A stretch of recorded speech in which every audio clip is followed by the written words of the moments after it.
Dengan mempelajari Sirah Nabawiyah, maka makin menambah kecintaan kepadanya. Semoga yang subscribe juga dimudahkan jalannya menuju surga. Silahkan tekan tombol like supaya postingan ini semakin tersebar. Dan tulis doa serta hajat pemirsa di kolom komentar. Semoga semakin banyak yang mengaminkan, maka semakin cepat terkabul. Nabi Sulaiman alaihi salam adalah manusia terkaya sepanjang sejarah kehidupan manusia di muka bumi. Dalam beberapa kitab suci seperti Al-Quran, Alkitab, dan Injil, Nabi Sulaiman alaihi salam dijelaskan sebagai manusia terkaya yang pernah hidup di muka bumi. Tidak ada satupun manusia yang bisa mengalahkan total kekayaannya hingga hari kiamat tiba. Para arkeolog telah menemukan situs peninggalan sejarah Islam yang mengungkap total kekayaan Nabi Sulaiman alaihi salam. Ernst bin Yosef, seorang profesor dari Tel Aviv University, seorang peneliti, ia menyatakan bahwa 3000 tahun yang lalu Nabi Sulaiman alaihi salam diperkirakan memiliki kekayaan senilai 2,2 triliun US dollar. Apabila dikonversikan dengan nilai mata uang rupiah, maka nilainya setara dengan 32.891.870 triliun rupiah. Nilai itu berkali-kali lipat lebih banyak dari total kekayaan negara Indonesia yang hanya mencapai 11.454 triliun per 30 Desember 2021. Nabi Sulaiman alaihi salam memiliki beberapa mukjizat. Di antaranya adalah dapat berbicara dengan bahasa binatang. Beliau dapat memerintah mereka untuk melakukan sesuatu. Beliau juga dapat mengendalikan besar kecilnya tekanan angin dan dapat mengatur ke arah mana angin akan berhembus. Sehingga dengan itu Nabi Sulaiman dapat memanfaatkan angin sebagai kendaraannya dan juga kendaraan tentaranya. Nabi Sulaiman juga bisa melunakkan besi dan membentuknya menjadi pakaian perang yang anti tusukan senjata tajam. Nabi Sulaiman juga memimpin para jin. Mereka tunduk dan patuh pada perintah Nabi Sulaiman alaihi salam. Tidak hanya setan, iblis laknatullah yang merupakan makhluk pembangkang dapat dibuat tunduk bertekuk lutut pada perintah-perintah Nabi Sulaiman. Nabi Sulaiman bisa melakukan teleportasi, yaitu berpindah dari suatu tempat ke tempat yang lain dalam waktu singkat. Peristiwa itu dibuktikan dengan pemindahan singgasana Ratu Balqis atas perintah Nabi Sulaiman. Nabi Sulaiman dikenal sebagai raja yang adil dan bijaksana. Nabi Sulaiman diberkahi kecerdasan yang luar biasa untuk menyatupadukan segenap kekuatan yang Allah berikan kepadanya. Ia mengelola dan membawa kerajaannya menjadi kekuatan raksasa yang tak terkalahkan di masanya dengan segenap kemampuan yang dimilikinya. Tentara Nabi Sulaiman adalah tentara terkuat di bumi tanpa ada yang menandingi. Pertanyaan mendasar yang muncul kali ini adalah dari mana sumber kekayaan dan kekuatan Nabi Sulaiman alaihi salam? Untuk mendapat jawaban dari pertanyaan itu, simak video ini sampai akhir. Sebelum itu, mari bantu channel ini terus berkembang dengan cara subscribe dan nyalakan tanda loncengnya. Berikan komentar yang positif dan berikan like serta share video ini. Bismillahirrahmanirrahim. Sungguh kami benar-benar telah menganugerahkan ilmu kepada Daud dan Sulaiman. Keduanya berkata, segala puji bagi Allah yang melebihkan kami dari kebanyakan hamba-hambanya yang mukmin. Sulaiman telah mewarisi Daud dan dia berkata, wahai manusia, kami telah diajari untuk memahami bahasa burung dan kami dianugerahi segala sesuatu. Sesungguhnya, semua ini benar-benar karunia yang nyata. Quran Surat An-Naml ayat 15-16. Saudara-saudaraku yang dirahmati Allah, pada ayat di atas disebutkan bahwa Sulaiman telah mewarisi Daud. Nabi Sulaiman mewarisi Nabi Daud dalam sisi kenabian dan kekuasaan, bukan mewarisi harta, karena para nabi tidak mewariskan harta. Sebab sepeninggalan mereka, harta para nabi menjadi sedekah bagi orang-orang yang ada di sekitarnya, yaitu orang-orang fakir dan orang-orang yang membutuhkan. Dan harta para nabi tidak dikhususkan bagi kalangan keluarganya. Rasulullah Shallallahu Alaihi Wasallam bersabda, "Kami para nabi tidak mewariskan." Nabi Sulaiman mewarisi kenabian dari Nabi Daud. Ini adalah hal yang jelas. Allah telah memilihnya sebagai nabi dari Bani Israel. Begitu juga Allah telah memberinya kekuasaan kerajaan sehingga ia menjadi pemimpin Bani Israel. Barangkali sesuatu yang paling penting yang diwarisi oleh Nabi Sulaiman dari Nabi Daud adalah tradisi militer. Kemajuan militer yang dahsyat telah berpindah kepada Nabi Sulaiman. Nabi Daud sebenarnya adalah seorang pengembala kambing yang sangat miskin, tetapi seiring dengan perjalanan waktu, ia menjadi komandan pasukan tiada tanding. Nabi Daud alaihi salam mengetahui bahwa kekuatan hakiki yang mengatur alam semesta adalah kekuatan Allah. Ketika Nabi Daud mengelurkan tangannya dan memegang potongan batu, lalu beliau melemparkannya dengan ketepel ke arah Jalut, kepala Jalut retak dan ambruk menghantam tanah. Ini sebagai bentuk demonstrasi kekuatan darinya. Kehadiran Nabi Daud mengubah pasukan Bani Israel, di mana mereka sebelumnya lari jika berhadapan dengan musuh. Maka kini keberadaan mereka mulai diperhitungkan di masa hidupnya. Nabi Daud mengalami peperangan yang sangat banyak, tapi Al-Quran tidak menceritakan secara terperinci. Hal itu dikarenakan karena Al-Quran adalah kitab dakwah di jalan Allah, bukan kitab sejarah. Al-Quran hanya menceritakan di dalam Al-Quran surat Shad ayat 20, "Dan kami kuatkan kerajaannya, kerajaan Daud." Ayat tersebut berarti bahwa Nabi Daud belum terkalahkan dalam peperangan yang diikutinya. Di samping dukungan yang Allah berikan kepadanya, juga pasukan dan rakyatnya, di mana mereka adalah orang-orang yang bertauhid, menyerahkan diri kepada Allah. Allah Subhanahu wa Ta'ala mengajarkan kepada Nabi Daud hal-hal yang menjadikan pasukannya memiliki keistimewaan yang dengannya mereka dapat mengalahkan pasukan-pasukan lain, pasukan-pasukan besar yang ada di bumi pada saat itu. Allah Subhanahu wa Ta'ala berfirman dalam surat Saba ayat 10, "Dan kami telah melunakkan besi untuknya." Baju besi mungkin akan menjadi masalah dalam benak kita. Ketika orang-orang yang berperang, baju besi cukup mengganggu gerakan mereka.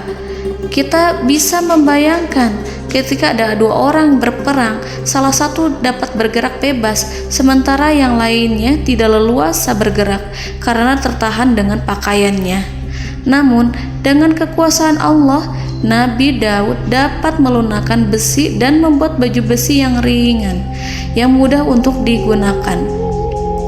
Ini adalah kemajuan penting yang Allah berikan kepada Nabi Daud dan tentaranya. Kemajuan itu kemudian diajarkan, diwariskan dan dimiliki oleh Nabi Sulaiman alaihi salam. Nabi Sulaiman memiliki pasukan dahsyat yang melebihi pasukan manapun di bumi saat itu, atau bahkan mungkin saat ini. Bahkan Allah menambahkan karunia-Nya kepada Nabi Sulaiman yang disebutkan dalam Al-Quran surat An-Naml ayat 16. Dan Sulaiman telah mewarisi Daud, dan dia berkata, "Wahai manusia, kami telah diberi pengertian tentang suara burung, dan kami diberi segala sesuatu. Sesungguhnya ini benar-benar suatu karunia yang nyata."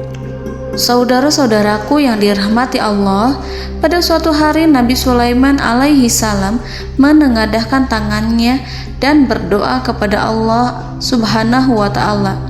Antara hati Nabi dan Allah tidak ada penghalang, tidak ada jarak, tidak ada sekatan waktu, tidak ada satupun dari para nabi yang berdoa kepada Allah kecuali doanya pasti dikabulkan. Doa Nabi Sulaiman alaihi salam direkam dalam Al-Quran surat Shad ayat 35. Nabi Sulaiman berkata, "Ya Tuhanku, ampunilah aku, anugerahkanlah kepadaku kerajaan yang tidak dimiliki oleh seorang pun sesudahku." Nabi Sulaiman menginginkan dari Allah sesuatu kerajaan yang belum pernah diperoleh oleh siapapun setelahnya. Allah Subhanahu wa Ta'ala mengabulkan doa Nabi Sulaiman dan memberinya kerajaan tersebut. Nabi Sulaiman mewarisi kekuasaan, kenabian, hikmah ilmu dari Nabi Daud alaihi salam.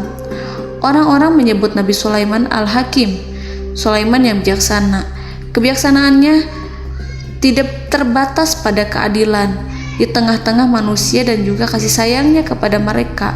Namun, kebijaksanaan Nabi Sulaiman juga berlaku di kalangan burung dan binatang lainnya.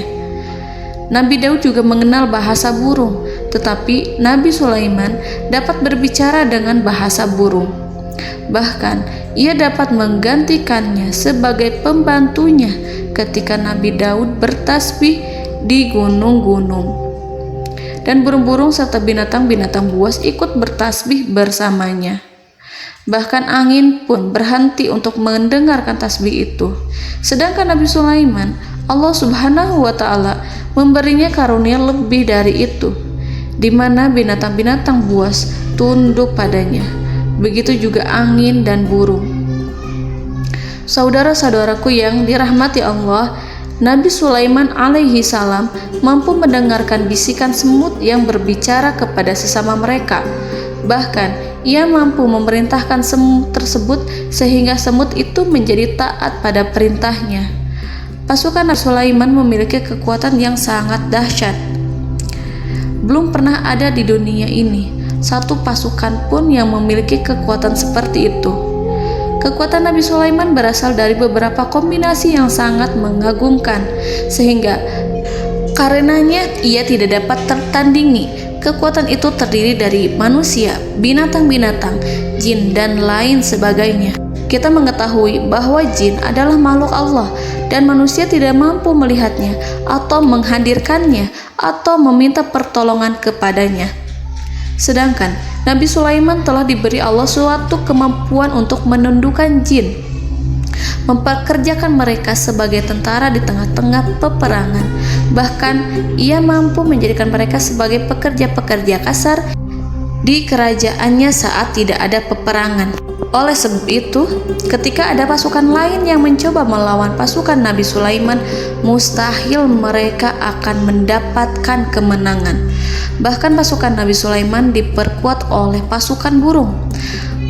Burung di pasukan Nabi Sulaiman memerankan tugas penting, yaitu menjadi agen intelijen. Kita mengetahui bahwa peranan informasi saat peperangan adalah hal yang penting.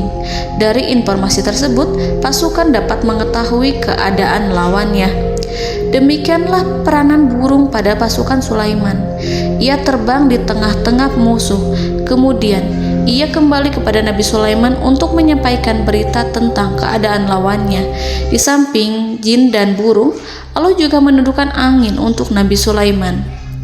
Nabi Sulaiman dapat memerintahkan angin dan ia mampu untuk menaiki angin tersebut. Dalam Al-Quran surat Shad ayat 36-40, Allah Subhanahu wa Ta'ala berfirman, "Kami tundukkan kepada angin yang berhembus dengan baik menurut kemana saja yang dikehendaki Sulaiman. Dan kami tundukkan pula kepadanya setan-setan, semuanya ahli bangunan dan penyelam, dan setan yang lain yang terikat dalam belenggu. Inilah anugerah kami, maka berikanlah kepada orang lain atau tahanlah untuk dirimu tanpa perhitungan, dan sesungguhnya dia mempunyai kedudukan yang dekat pada sisi kami dan tempat kembali yang baik." Saudara-saudaraku yang dirahmati Allah, Allah Subhanahu wa Ta'ala juga memberikan kemampuan yang tak seorang pun dari para nabi mendapatkannya, yaitu kemampuan untuk memerintah setan. Setan adalah salah satu bagian dari jin. Ia adalah kelompok yang celaka dari bangsa jin. Kelompok ini sebenarnya tidak mampu dikuasai oleh manusia, bahkan jin yang soleh tidak dapat mengatur setan. Adapun Nabi Sulaiman, Allah telah memberinya kekuasaan untuk menundukkan setan dan mempekerjakannya, bahkan mengikatnya dengan rantai serta menghukumnya jika ia menentang pada perintahnya. Setan membangun untuk Sulaiman istana-istana, patung-patung dan alat-alat perang. Bahkan setan-setan itu menyelam ke dasar lautan untuk mengeluarkan permata dan yakut untuk Sulaiman. Jika di antara setan yang menentang perintahnya, maka Nabi Sulaiman alaihi salam mengikatnya dengan rantai. Ini semua menunjukkan kekayaan Nabi Sulaiman dan kekuasaannya, di mana ia mampu mengatur banyak makhluk di bumi ini. Tentu saja, kemampuan itu semua adalah atas izin dari Allah Subhanahu wa Ta'ala sebagai mukjizat darinya.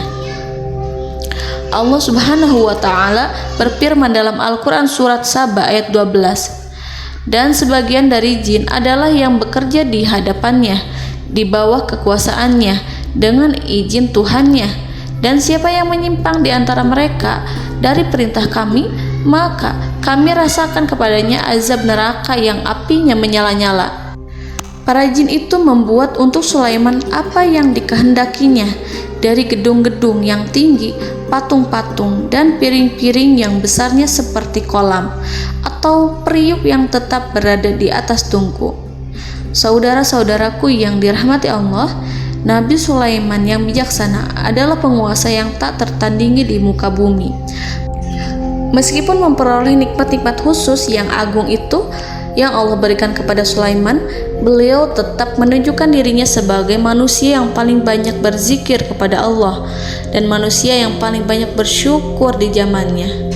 Saudara-saudaraku yang dirahmati Allah, sebagaimana Allah Subhanahu wa Ta'ala memberikan nikmat kepada ayahnya Nabi Daud alaihi salam, di mana ia mampu melunakkan besi dan Allah mengajarinya bagaimana cara mencairkan besi, maka Nabi Sulaiman alaihi salam dapat memanfaatkan tembaga yang cair untuk peperangan. Dan juga di saat perdamaian, pada saat peperangan, beliau mencampur tembaga dengan besi dan menjadikannya perunggu. Mereka menggunakan senjata-senjata perunggu dalam peperangan seperti pedang, baju besi, dan juga pisau. Senjata-senjata ini adalah senjata yang paling kuat pada saat itu. Sedangkan di saat damai, tembaga digunakan untuk membuat bangunan, perhiasan, dan sebagainya. Meskipun Nabi Sulaiman mendapatkan nikmat yang besar dan karunia yang khusus, Allah Subhanahu wa Ta'ala mengujinya dengan suatu ujian yang dahsyat. Ujian yang akan selalu datang kepada seorang hamba yang soleh. Ketika hamba itu mendapatkan kedudukan besar, maka ujiannya pun menjadi besar. Allah Subhanahu wa Ta'ala menguji Nabi Sulaiman dengan penyakit.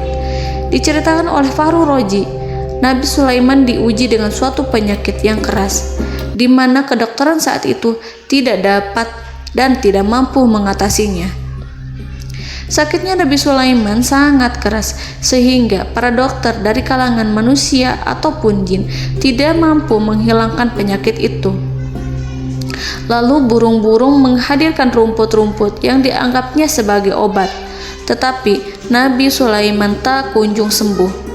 Semakin hari penyakit Nabi Sulaiman semakin menjadi-jadi, sehingga ketika Nabi Sulaiman duduk di atas kursi, ia duduk bagaikan tubuh tanpa roh. Seakan-akan ia mati karena saking kerasnya penyakit yang dideritanya. Sakit yang diderita oleh Nabi Sulaiman alaihi salam berlangsung sangat lama. Namun Nabi Sulaiman tidak henti-hentinya berzikir. Ia meminta kesembuhan kepada Allah serta beristighfar pada Allah dan mengungkapkan rasa cinta kepadanya. Selesailah ujian Allah terhadap hambanya Nabi Sulaiman. Beliau pun sembuh. Nabi Sulaiman merasakan kembali kesehatannya setelah ia mengetahui segala kejayaan dan segala kekuasaan serta segala kebesarannya tidak lagi mampu menghilangkan penyakit yang dideritanya kecuali jika Allah menghendaki. Saudara-saudaraku yang dirahmati Allah, Nabi Sulaiman telah membangun tempat ibadah, tempat sujud, sehingga manusia menyembah Allah di dalamnya. Orang-orang yang membangunnya berjumlah puluhan ribu orang. Tentu setiap kelompok dari mereka memiliki pekerjaan masing-masing.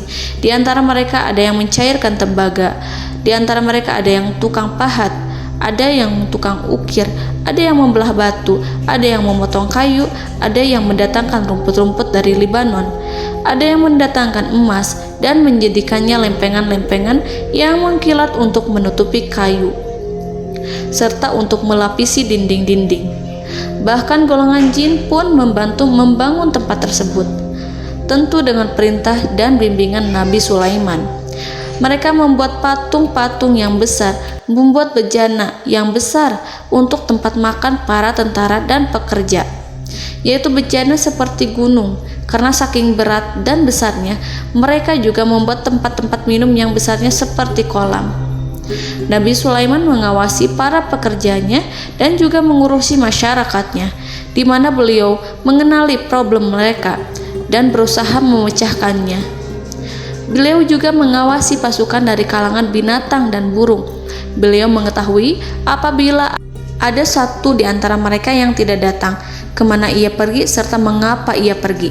Nabi Sulaiman menguasai pengetahuan itu semua. Nabi Sulaiman bukan hanya mengetahui problem tentara-tentaranya dari kalangan manusia ataupun tentaranya dari kalangan burung, namun ia juga menunjukkan kasih sayang terhadap semut, di mana beliau mendengar bisikannya dan tidak suka untuk menginjaknya. Nabi Sulaiman selalu menundukkan kepalanya ke bumi sebagai bentuk rasa rendah diri dan syukur kepada Allah. Pada suatu hari, Nabi Sulaiman alaihi salam berjalan di depan tentaranya dan tiba-tiba ia mendengar suara semut yang berkata kepada temannya dari kalangan semut. Hal itu terekam dalam Al-Quran surat An-Nahl ayat 18-19. Wahai semut-semut, masuklah ke dalam sarang-sarangmu agar kamu tidak terinjak oleh Sulaiman, sedangkan mereka tidak menyadarinya. Nabi Sulaiman alaihi salam tersenyum mendengar itu dan ia berdoa, "Ya Allah, ya Tuhanku, berilah aku ilham untuk tetap mensyukuri nikmat-Mu yang telah Engkau anugerahkan kepadaku dan kepada kedua orang ibu bapakku, dan untuk mengerjakan amal soleh yang Kau ridhoi, dan masukkanlah aku ke dalam rahmat-Mu, ke dalam golongan hamba-hamba-Mu yang soleh." Saudara-saudaraku yang dirahmati Allah, meskipun Nabi Sulaiman mendapatkan kekuasaan dan memiliki tentara yang besar, namun beliau menunjukkan kasih sayang terhadap bangsa semut. Beliau mendengarkan bisikannya dan melihat semut yang ada di depannya. Oleh karena itu, tak mungkin baginya untuk menginjak golongan semut itu. Nabi Sulaiman bersyukur kepada Allah telah memberinya nikmat, yaitu nikmat rahmat dan kasih sayang. Di samping itu, Nabi Sulaiman alaihi salam adalah orang paling kaya di dunia. Istananya terbuat dari kayu gaharu yang memiliki wangi harum. Istananya terbuat dari emas yang terkadang dari kristal. Beliau juga memiliki kursi besar yang terbuat dari emas dan permata. Istana Nabi Sulaiman merupakan istana yang paling besar di dunia. Nabi Sulaiman menggunakan pakaian dari emas dan permata. Meskipun demikian, Nabi Sulaiman tetap menunjukkan sebagai hamba yang berserah diri dan rendah diri di hadapan Allah Subhanahu wa Ta'ala, dan sederhana di depan manusia. Nabi Sulaiman yang merendahkan diri di hadapan Allah, ia selalu sujud kepada Allah sebagaimana ayahnya yang selalu bertasbih pada Allah. Nabi Sulaiman selalu melantunkan lagu-lagu cinta ilahi dan hanya memuji Allah Subhanahu wa Ta'ala. Pada suatu hari, Nabi Sulaiman alaihi salam mengeluarkan perintah kepada pasukannya untuk bersiap-siap. Kemudian Nabi Sulaiman keluar dan memeriksa pasukannya satu demi satu. Kelompok yang pertama adalah kelompok manusia. Nabi Sulaiman memperhatikan kesiapan mereka. Lalu Nabi Sulaiman mengeluarkan perintah-perintah kepada mereka. Kemudian Nabi Sulaiman memeriksa kelompok jin dan menyampaikan perintahnya kepada mereka. Beliau memenjarakan jin yang tampak bermalas-malasan saat bekerja. Lalu beliau memeriksa binatang dan berkata kepada mereka, apakah mereka sudah makan dengan baik? Apakah mereka tidur dengan nyenyak? Apakah ada yang mengadu pada mereka, misalkan karena penyediaan suatu ataukah karena makanan yang tidak layak? Apakah ada di sana yang sakit dan lain sebagainya? Semuanya diperiksa oleh Nabi Sulaiman. Ketika Nabi Sulaiman merasa puas dengan semuanya, Nabi Sulaiman memasuki tenda tempat berkumpulnya para burung. Nabi Sulaiman alaihissalam kemudian memasuki tenda tersebut, mengamati keadaan di sekitarnya, sehingga beliau mengetahui bahwa ada satu burung yang tidak hadir, yaitu burung hudhud. Nabi Sulaiman berkata yang diabadikan dalam Quran surat An-Naml ayat 20. Mengapa aku tidak melihat burung hudhud? Burung-burung yang lain tampak terdiam sebagai penghormatan, dan mereka mendengarkan apa yang akan dikatakan pemimpin mereka. Nabi Sulaiman mengarahkan pandangannya pada semua burung dan tidak menemukan burung hudhud di antara mereka. Tak seekor burung pun yang mengetahui keberadaannya. Burung hudhud absen pada apel wajib kali ini. Nabi Sulaiman mulai menampakkan kemarahannya. Tiba-tiba, seekor burung kecil memberanikan diri untuk berkata kepada Nabi Sulaiman, "Wahai Nabi yang mulia, seharusnya hudhud ada bersamaku kemarin untuk melaksanakan tugas penyelidikan. Ia adalah pemimpin misi, namun burung hudhud belum datang. Oleh karena itu aku tidak pergi bersamanya." Burung itu tampak gemetar. Nabi Sulaiman mengetahui bahwa hudhud tidak hadir dan tak seorang pun mengetahui kemana ia pergi.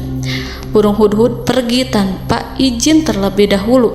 Dalam keadaan marah, Nabi Sulaiman berkata, "Sungguh aku benar-benar akan mengazabnya dengan azab yang sangat keras atau benar-benar menyembelihnya, kecuali jika ia benar-benar datang kepadaku dengan alasan yang jelas." Kawanan burung-burung yang mengetahui bahwa Nabi Sulaiman sedang marah dan telah menetapkan untuk menyiksa burung hudhud atau menyembelihnya atau justru memaafkannya dengan syarat ia datang dengan membawa alasan yang dapat menyelamatkannya, atau dengan kata lain, burung hudhud dapat memastikan bahwa ia melaksanakan tugas yang penting. Nabi Sulaiman menunjukkan kemarahan yang besar sehingga siapapun akan merasa takut kepada Nabi Sulaiman yang marah. Seekor burung tampak gemetar, ketakutan melihat kemarahan Nabi Sulaiman. Lalu beliau mengulurkan tangannya ke burung itu dan memegang-megang kepalanya, sehingga burung itu pun merasa tenang dan rasa takutnya hilang. Nabi Sulaiman kemudian pergi dari tempat burung tersebut. Nabi Sulaiman masih memikirkan keadaan burung hudhud. Seharusnya burung hudhud menjadi bagian penting dari badan intelijen. Apakah ia pergi untuk menyingkap suatu, atau apakah ia pergi hanya untuk bermain-main? Nabi Sulaiman telah memperhatikan dan mengetahui bahwa burung hudhud adalah seekor burung yang cerdik dan juga fasih berbicara.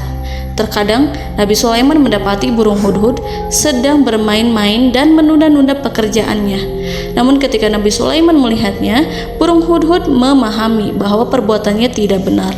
Oleh karena itu, ia tidak boleh menyampur adukan antara waktu serius dan waktu bermain. Tidak lama setelah itu, burung hudhud tiba di tempat para burung.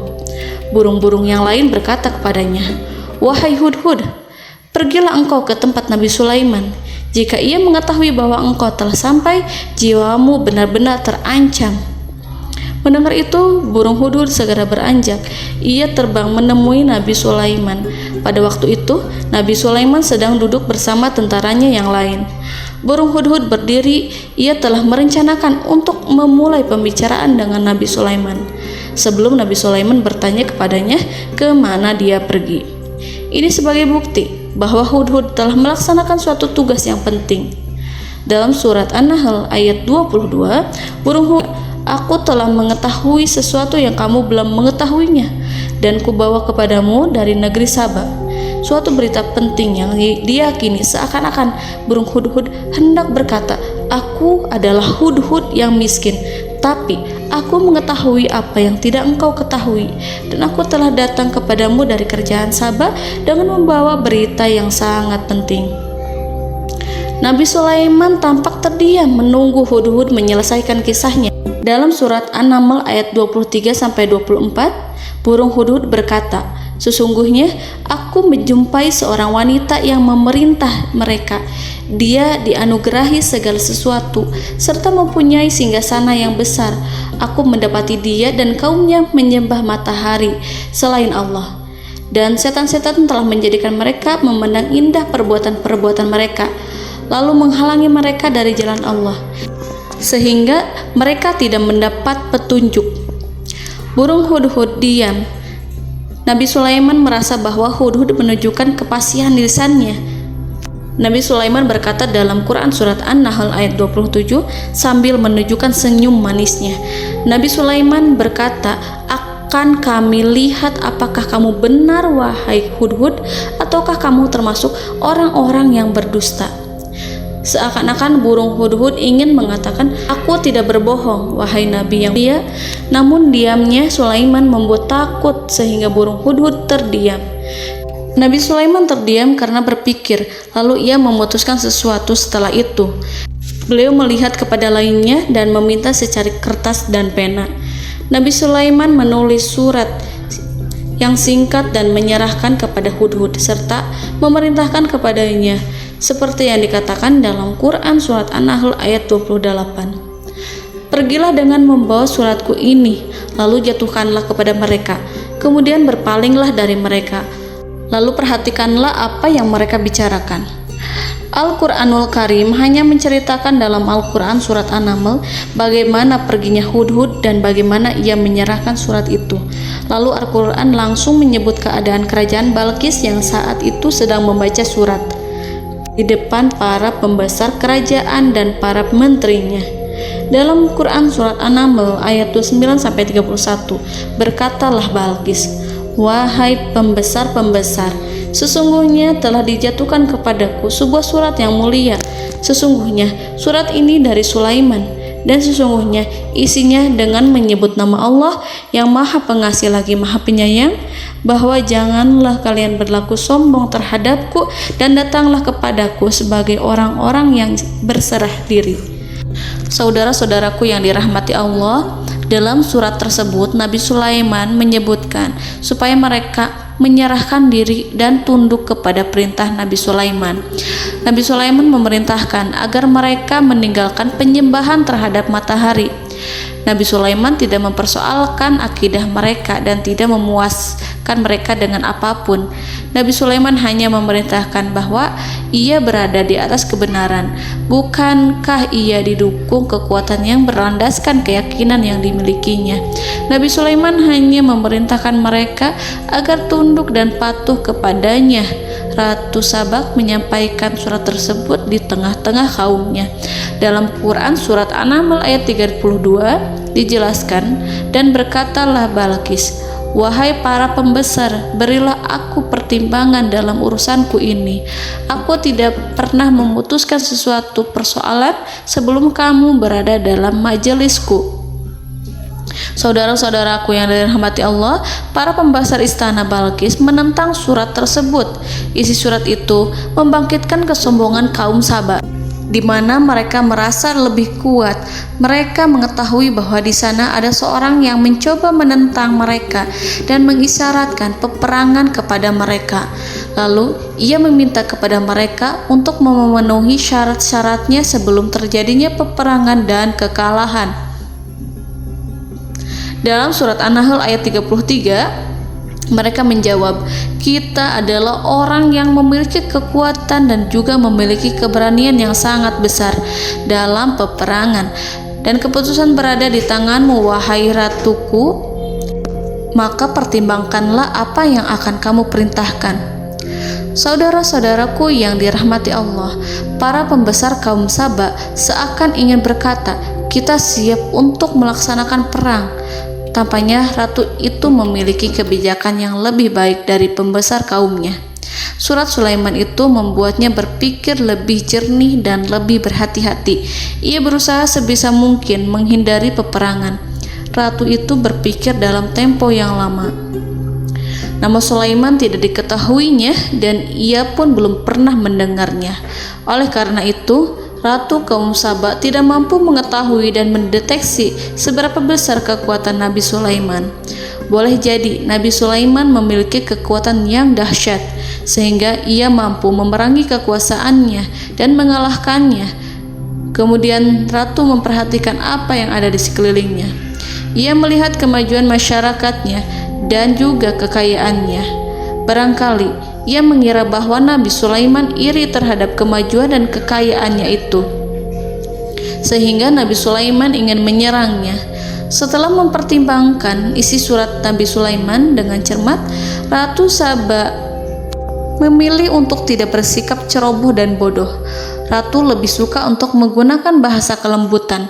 Ia mengirim kepada Nabi Sulaiman suatu hadiah yang besar. Ratu mengira bahwa Nabi Sulaiman seorang yang ambisius, yang boleh jadi ia telah mendengar tentang kekayaan kerajaan Saba. Para utusan pergi dengan membawa hadiah dari Ratu Saba. Ratu berharap agar mereka dapat memasuki kerajaan Nabi Sulaiman dan akan mengetahui kondisi kerajaannya. Saat mereka pulang, Ratu ingin mendengar secara langsung dari mereka tentang bagaimana keadaan kaum Nabi Sulaiman dan pasukannya. Setelah mendapatkan informasi yang cukup, maka Ratu Balqis dapat membuat sesuatu keputusan yang tepat. Ratu menyembunyikan apa yang terlintas dalam pikirannya, lalu ia berbicara kepada pembesar istananya bahwa ia dapat menyingkap niat jahat Raja Sulaiman melalui cara mengirimkan hadiah kepadanya. Ratu lebih memilih cara tersebut dan menunggu reaksi dari Nabi Sulaiman. Ratu berhasil memuaskan para pembesar istana dan untuk sementara ia menghilangkan ide untuk berperang. Karena para raja jika menyerang suatu desa, maka pemimpin desa tersebut adalah orang yang paling banyak mendapatkan kehinaan. Akhirnya, para pembesar kaumnya merasa puas dengan pikiran Ratu Balqis. Saudara-saudaraku yang dirahmati Allah, dalam surat An-Naml ayat 34-35 dijelaskan, Ratu Balqis berkata, "Sesungguhnya raja-raja apabila memasuki suatu negeri, niscaya mereka akan membinasakannya dan menjadikan penduduknya yang mulia menjadi hina. Dan demikian pula lah yang akan mereka perbuat. Dan sesungguhnya aku akan mengirim utusan kepada mereka dengan membawa hadiah, dan aku akan menunggu apa yang akan dibawa kembali oleh utusan itu." Kemudian sampailah hadiah dari Ratu Balqis kepada Nabi Sulaiman. Para intelijen Nabi Sulaiman memberitahunya bahwa utusan Balqis datang dengan membawa hadiah. Nabi Sulaiman langsung mengetahui bahwa Ratu Balqis itu sengaja mengirim orang-orangnya untuk mengetahui atau untuk mendapatkan informasi tentang kekuatannya. Lalu setelah itu ia akan mengambil keputusan atau mengambil sikap kepada kerajaan Sulaiman. Nabi Sulaiman segera memanggil semua pasukannya untuk berkumpul. Utusan Balqis segera memasuki istana Nabi yang dipenuhi dengan pasukan yang besar bersenjata. Melihat itu, utusan Ratu Balqis tercengang dan terkejut ketika mereka melihat kekayaan yang mereka bawa tidak ada apa-apanya dibandingkan dengan kerajaan Nabi Sulaiman. Hadiah mereka tampak tidak berarti. Emas yang mereka bawa tampak tidak memiliki makna saat mereka memasuki istana Nabi Sulaiman yang terbuat dari kayu-kayu pohon gaharu yang mengeluarkan bau yang harum serta dihiasi dengan emas permata. Para utusan Ratu Balqis berdiri bersama Nabi Sulaiman dan menyaksikan bagaimana Nabi Sulaiman mengendalikan pasukannya. Kemudian mereka mulai berpikir tentang kekuatan dan kualitas pasukan Nabi Sulaiman. Betapa kagetnya mereka ketika melihat di tengah-tengah pasukan itu terdapat singa, burung, dan tentara dari kalangan manusia yang mampu terbang. Mereka pun sadar bahwa mereka di hadapan pasukan yang tiada tandingannya. Selesailah demonstrasi pasukan Nabi Sulaiman. Kemudian para utusan ratu dipersilahkan maju ke tempat hidangan makanan. Para utusan itu sangat terkejut ketika melihat berbagai macam makanan dari penjuru dunia ada di depannya. dan di antara makanan itu terdapat pula makanan yang biasa ditemukan di negeri mereka. Tetapi mereka melihat bahwa makanan itu memiliki rasa yang lebih istimewa. Selain itu, piring-piring yang ada di depan mereka dan dijadikan tempat makan tersebut terbuat dari emas, dan mereka dilayani oleh laki-laki yang berhias dengan emas. Di meja makan itu terdapat burung, ikan laut, dan berbagai macam daging yang mereka tidak mampu lagi membedakan daging apa itu. Nabi Sulaiman tidak makan bersama mereka, tapi beliau makan dengan menggunakan piring yang terbuat dari kayu. Beliau memakan roti yang kering yang dicampur dengan minyak. Inilah makanan yang dipilih Nabi Sulaiman. Makan bersama mereka dalam keadaan diam, mereka merasa kehadiran Nabi Sulaiman menciptakan suatu wibawa yang luar biasa. Selesai perjamuan itu, lalu dengan sangat malu mereka menyerahkan hadiah dari Ratu Balqis kepada Nabi Sulaiman. Hadiah itu berupa emas yang bagi mereka hadiah itu sangat bernilai tinggi. Tapi di sini hadiah itu tampak kecil di hadapan kekayaan-kekayaan Nabi Sulaiman yang sangat mengagumkan. Nabi Sulaiman memperhatikan hadiah dari Ratu Balqis itu dan berkata dalam Quran surat An-Naml ayat 36. Maka tatkala utusan itu sampai pada Sulaiman, Sulaiman berkata, "Apakah patut kamu menolong aku dengan harta? Maka apa yang diberikan Allah kepadaku lebih baik daripada apa yang diberikannya kepadamu. Tetapi kamu merasa bangga dengan hadiahmu." Saudara-saudaraku, Raja Sulaiman menyingkap dengan kata-katanya yang singkat. Itu penolakannya terhadap hadiah mereka. Ia memberitahu utusan itu bahwa ia tidak menerima hadiah tersebut.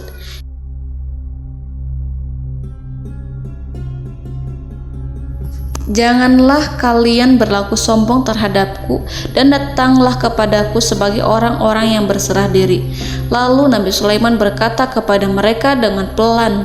Hal itu diabadikan dalam Quran surat An-Naml ayat 37. Kembalilah kepada mereka, sungguh kami akan mendatangi mereka dengan bala tentara yang mereka tidak kuasa melawannya, dan pasti kami akan mengusir mereka dari negeri itu, yaitu negeri Saba, dengan terhina, dan mereka akan menjadi tawanan-tawanan yang hina. Saudara-saudaraku yang dirahmati Allah, Nabi Sulaiman kemudian meninggalkan para utusan ratu setelah terlebih dahulu mengancam mereka. Para utusan itu berharap agar Nabi Sulaiman mau menunggu kunjungan Ratu Balqis yang akan membawa misi perdamaian. Akhirnya sampailah para utusan Ratu Balqis ke negeri Saba. Mereka segera menuju istana sang ratu. Mereka memberitahu bahwa negeri mereka sedang ada di ujung tanduk. Mereka menceritakan kepada ratu tentang kekuatan Nabi Sulaiman dan tidak mungkin bagi mereka mampu melawannya. Mereka meyakinkan Ratu Balqis bahwa ia harus mengunjunginya dan melihat sendiri bagaimana kebesaran kerajaan Nabi Sulaiman. Kemudian ratu menyiapkan dirinya untuk pergi menuju kerajaan Nabi Sulaiman. Nabi Sulaiman duduk di kursi kerajaan di tengah-tengah para pembesarnya dan para menterinya serta para komandan pasukannya. Beliau berpikir tentang sosok Ratu Balqis. Nabi Sulaiman mengetahui bahwa Ratu Balqis menuju tempatnya. Balqis dikelilingi rasa takut. Nabi Sulaiman berpikir sejenak tentang bagaimana matahari disembah. Ia memikirkan bagaimana informasi yang diterima oleh intelijennya tentang kemajuan kerajaan Balqis dalam bidang kesenian dan ilmu pengetahuan. Nabi Sulaiman bertanya kepada dirinya sendiri, apakah kemajuan menjadi penghalang untuk mengetahui kebenaran? Apakah ratu itu senang dengan kekuatan yang dicapainya? Dan ia membayangkan bahwa kekuatannya adalah segalanya. Dengan kemajuan yang dimilikinya, Nabi Sulaiman ingin membuat kejutan agar ratu mengetahui bahwa Islam yang diyakini oleh Nabi Sulaiman adalah satu-satunya yang mampu mendatangkan kemajuan dan kekuatan yang hakiki, sehingga ia dapat membandingkan antara keyakinannya dalam menyembah matahari beserta kemajuan yang dicapainya dengan keyakinan Nabi Sulaiman beserta kemajuan yang diraihnya. Saudara-saudaraku yang dirahmati Allah, para mata-mata Nabi Sulaiman telah memberitahunya bahwa hal yang sangat disegani dan dikagumi oleh kaum Balkis adalah kerajaan Saba, yaitu singgasana Ratu Balkis. Singgasana itu terbuat dari emas dan batu delima. Singgasana tersebut dijaga oleh penjaga yang sangat disiplin, di mana mereka tidak pernah lalai sedikit pun. Oleh karena itu, sangat tepat apabila Nabi Sulaiman menghadirkan singgasananya di sini, di kerajaannya, sehingga ketika ratu tiba, maka ia dapat duduk di atasnya. Nabi Sulaiman ingin membuat kejutan kepadanya dan menunjukkan bahwa kemampuannya tersebut yang berlandaskan pada keislaman. Nabi Sulaiman melakukan yang demikian itu dengan harapan agar si ratu tunduk kepadanya. Ide itu terlintas dalam diri Nabi Sulaiman. Lalu ia mengangkat kepalanya dan menoleh kepada anak buahnya. Hal itu diabadikan dalam Quran Surat An-Naml ayat 38. Wahai para pembesar, siapakah di antara kamu sekalian yang sanggup membawa singgasananya kepadaku sebelum mereka datang kepadaku sebagai orang-orang yang berserah diri? Saudara-saudaraku, perhatikanlah ungkapan pikiran Nabi Sulaiman tersebut. Semua pemikirannya berkisar tentang keislaman para penyembah matahari, tentang bagaimana beliau dapat memberikan petunjuk kepada mereka di jalan Allah. Yang pertama menjawab pertanyaan Nabi Sulaiman adalah jin Ifrit. Dalam Quran Surat An-Naml ayat 39, berkatalah Ifrit yang cerdik dari golongan jin, aku akan datang kepadamu dengan membawa singgasana itu sebelum kamu berdiri dari tempat dudukmu. Sesungguhnya aku benar-benar kuat untuk membawanya, lagi dapat dipercaya. Nabi Sulaiman berdiri dari tempat duduknya setelah 1 atau 2 jam. Jin itu berjanji kepadanya untuk menghadirkan singgasana Balkis sebelum itu. Istana Nabi Sulaiman di Palestina, sedangkan istana Balkis terletak di Yaman. Antara singgasana tersebut dengan singgasana Nabi Sulaiman berjarak lebih dari ribuan mil. Barangkali pesawat yang cepat sekalipun yang kita kenal hari ini tidak akan mampu membawa dan mendatangkan istana itu dalam waktu 1 jam. Tetapi masalahnya di sini berhubung dengan kekuatan jin yang serba misterius, Nabi Sulaiman tidak mengomentari sedikit pun terhadap apa yang dikatakan oleh Ifrit. Nabi Sulaiman tapak menunggu tanggapan dari yang lain yang mampu menghadirkan singgasana Balkis yang lebih cepat dari jin Ifrit. Nabi Sulaiman menoleh kepada seorang di sana yang duduk di atas naungan. Hal itu diceritakan dalam Quran Surat An-Naml ayat 40. Berkatalah seorang yang mempunyai ilmu dari Alkitab, aku akan membawa singgasana itu kepadamu sebelum matamu berkedip. Maka tatkala Sulaiman melihat singgasana itu terletak di hadapannya, ia pun berkata, ini termasuk karunia Tuhanku untuk memuji aku. Apakah aku akan bersyukur atau mengingkari nikmatnya? Dan barang siapa yang bersyukur, maka sesungguhnya dia bersyukur untuk kebaikan dirinya sendiri. Dan barang siapa yang ingkar, maka sesungguhnya Tuhanku maha kaya lagi maha mulia. Saudara-saudaraku, belum lama seorang yang mempunyai ilmu dari Alkitab menyatakan kalimatnya, sehingga singgasana itu tiba-tiba ada di depan Nabi Sulaiman yang mampu menghadirkan singgasana itu lebih cepat dari kedipan mata. Al-Quranul Karim tidak menyingkap kepribadian seorang yang menghadirkan singgasana itu. Al-Quran hanya menggarisi bahwa orang itu mempunyai ilmu dari Alkitab. Al-Quran tidak menjelaskan kepada kita apakah ia seorang malaikat ataukah manusia ataukah jin. Al-Quran sengaja tidak menyingkap informasi tersebut. Saudara-saudaraku yang dirahmati Allah, setelah melihat singgasana itu, Nabi Sulaiman bersyukur kepada Allah. Ia mulai memperhatikan singgasana sang ratu. Singgasana tersebut merupakan simbol pembangunan dan juga kemajuan, tetapi tampaknya ia hanya sesuatu yang biasa saja jika dibandingkan dengan kekuasaan dan kebesaran ciptaan yang dibuat oleh manusia dan jin di kalangan istana Nabi Sulaiman. Nabi Sulaiman memikirkan dalam tempo yang lama singgasana Ratu Balkis itu.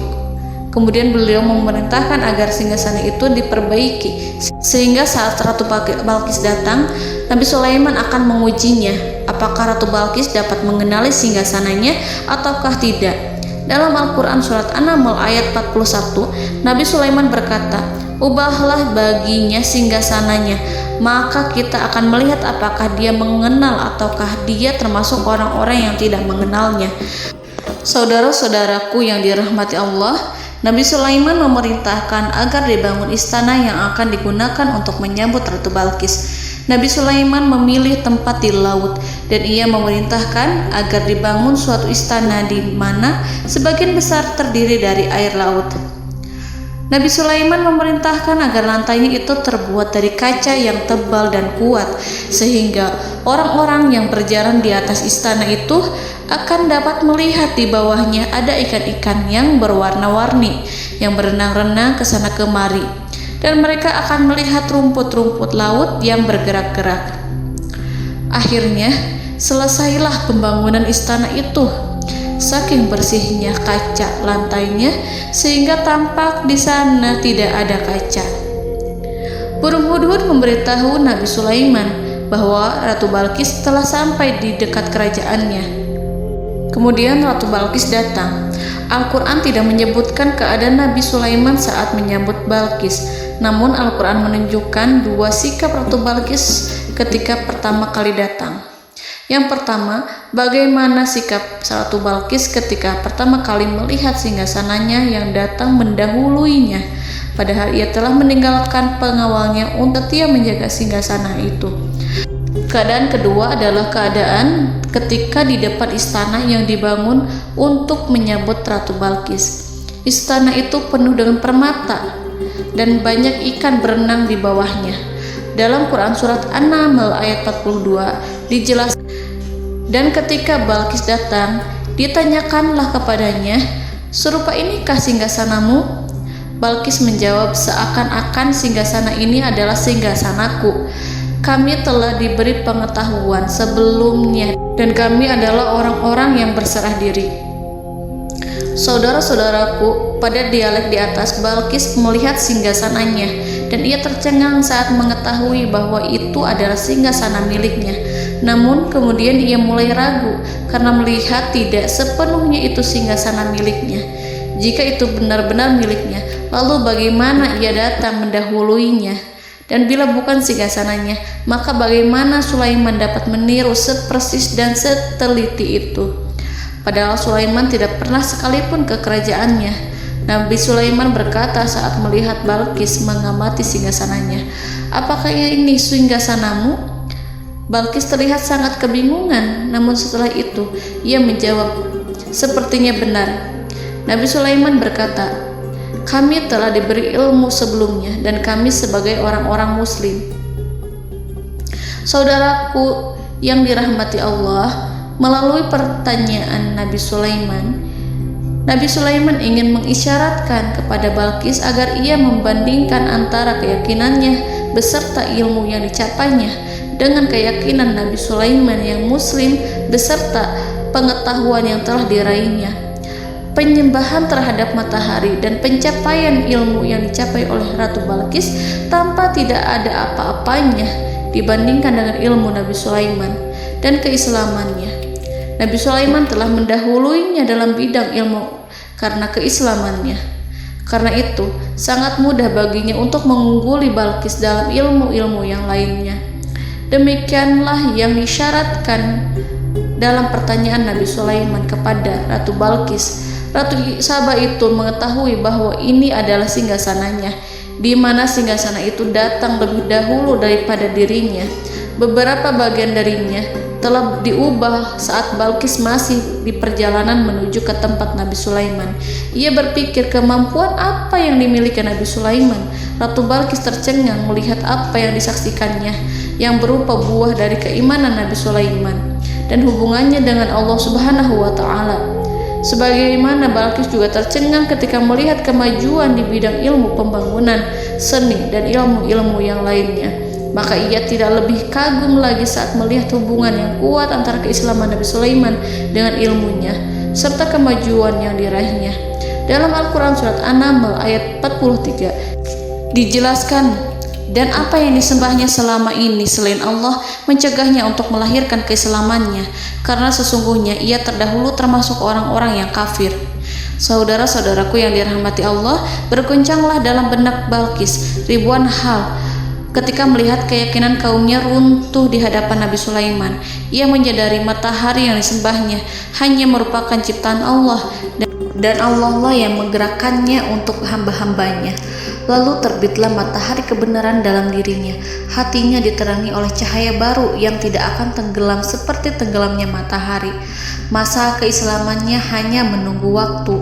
Ratu Balqis memilih waktu yang tepat untuk mengumumkan keislamannya. Allah Subhanahu wa Ta'ala berfirman dalam Quran Surat An-Naml ayat 44. Dikatakan kepadanya, masuklah ke dalam istana. Maka tatkala ia melihat lantai istana itu, dikiranya kolam air yang besar dan disingkapnya dua betisnya. Berkatalah Sulaiman, sesungguhnya ia adalah istana licin yang terbuat dari kaca. Berkatalah Balqis, wahai Tuhanku, sesungguhnya aku telah berbuat zalim terhadap diriku, dan aku berserah diri bersama Sulaiman kepada Allah Tuhan semesta alam. Saudara-saudaraku yang dirahmati Allah, dikatakan kepada Balqis, masuklah ke dalam istana. Ketika ia masuk, maka ia tidak menyaksikan adanya kaca, tetapi ia melihat air, sehingga ia mengira akan bersinggungan dengan air. Lalu ia menyingkapkan sedikit bajunya agar bajunya itu tidak basah. Nabi Sulaiman mengingatkannya tanpa melihatnya agar ia tidak khawatir terhadap pakaiannya, karena pakaiannya tidak akan basah sebab di sana tidak ada air. Itu sekedar kaca yang halus, yang saking halusnya sehingga ia tidak tampak. Pada kesempatan itulah Balqis mengumumkan keislamannya yang mengakui kelalimannya, dan ia menyatakan menyerahkan diri kepada Nabi Sulaiman dan kepada Allah Tuhan semesta alam. Lalu kaumnya pun mengikutinya dan mereka memeluk Islam. Balqis menyadari ia berhadapan dengan penguasa yang terbesar di bumi dan Nabi Allah yang mulia. Untuk pertama kalinya, wajah Sulaiman tampak dihiasi dengan senyuman yang menunjukkan kepuasannya sejak Balqis mengunjunginya. Demikianlah Nabi Sulaiman mewujudkan kejayaannya yang hakiki dan menyebarkan cahaya Islam di muka bumi. Saudara-saudaraku, Al-Quran tidak menyebutkan kisah Balqis setelah keislamannya. Para ahli tafsir mengatakan bahwa ia menikah dengan Nabi Sulaiman. Selain itu, ada yang mengatakan bahwa ia menikah dengan salah satu orang dekat Nabi Sulaiman. Ada juga yang mengatakan bahwa sebagian Raja Habasyah adalah keturunan dari buah perkawinan ini. Wallahu a'lam bishawab. Saudara-saudaraku yang dirahmati Allah, Nabi Sulaiman hidup di tengah-tengah kejayaan dan kemuliaan di bumi. Kemudian Allah menetapkan kematian untuknya, sebagaimana kehidupan Sulaiman berada di puncak kemuliaan dan kejayaan yang penuh dengan keajaiban yang luar biasa. Maka kematiannya pun merupakan tanda-tanda kebesaran Allah yang penuh dengan keajaiban. Demikianlah bahwa kematiannya sesuai dengan kehidupannya, sesuai dengan kejayaannya. Allah berfirman tentang kematian Sulaiman di dalam Al-Quran Surat Saba ayat 14. Maka tatkala kami telah menetapkan kematian Nabi Sulaiman, tidak ada yang menunjukkan kepada mereka kematiannya itu kecuali rayap yang memakan tongkatnya. Maka tatkala ia telah tersungkur, tahulah jin bahwa kalau sekiranya mereka mengetahui yang gaib, tentulah mereka tidak akan tetap dalam siksa yang menghinakan.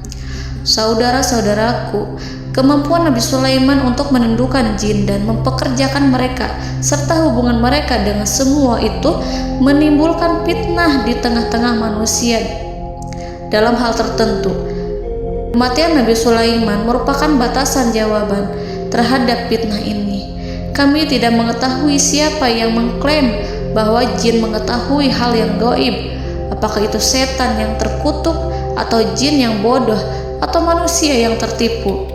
Kami tidak mengetahui siapa yang bertanggung jawab terhadap tersebarnya isu yang keliru ini.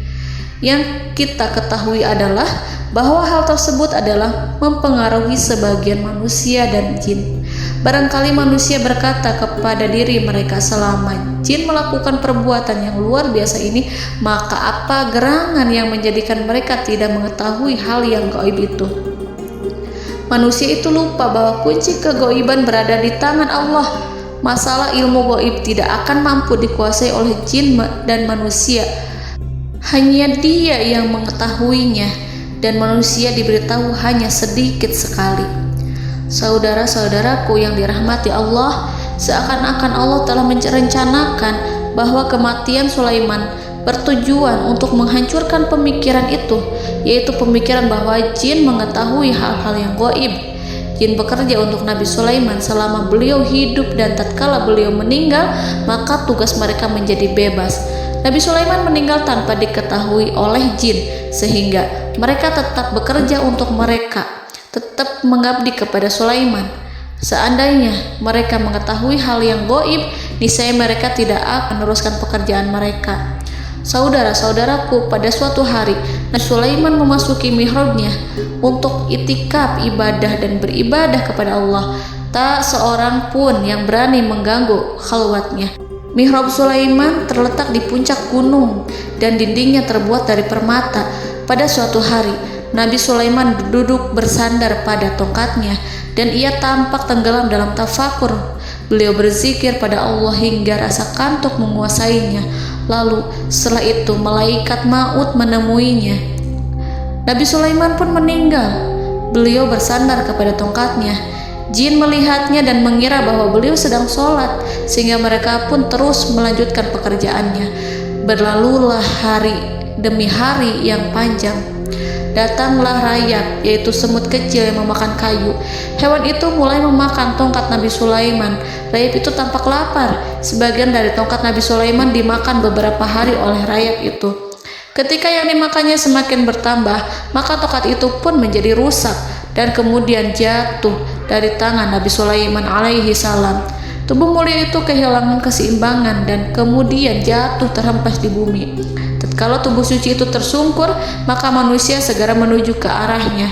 Mereka menyadari dan mengetahui bahwa Nabi Sulaiman telah meninggal dalam waktu yang lama. Jin menyadari bahwa mereka tidak mengetahui hal yang gaib, dan manusia pun mengetahui hakikat ini. Seandainya jin mengetahui hal yang gaib, niscaya ia tidak akan meneruskan siksa yang hina. Mereka tidak akan bekerja kepada Sulaiman. Demikianlah Nabi Sulaiman alaihi salam meninggal dalam keadaan duduk dan sholat di mihrabnya. Lalu berita itu tersebar bagaikan api di bumi. Manusia, burung, dan binatang buas mengantarkan jenazah Nabi Sulaiman. Sekawanan burung tampak sedih dan menangis. Semua makhluk bersedih. Akhirnya tak seorang pun mengetahui bahasa burung di bumi. Meninggallah seorang yang memahami pembicaraan burung, binatang-binatang, jin, dan lain sebagainya. Burung-burung itu berkata, betapa beratnya kehidupan di tengah orang-orang yang tidak mengetahui pembicaraan kita. Allahu a'lam.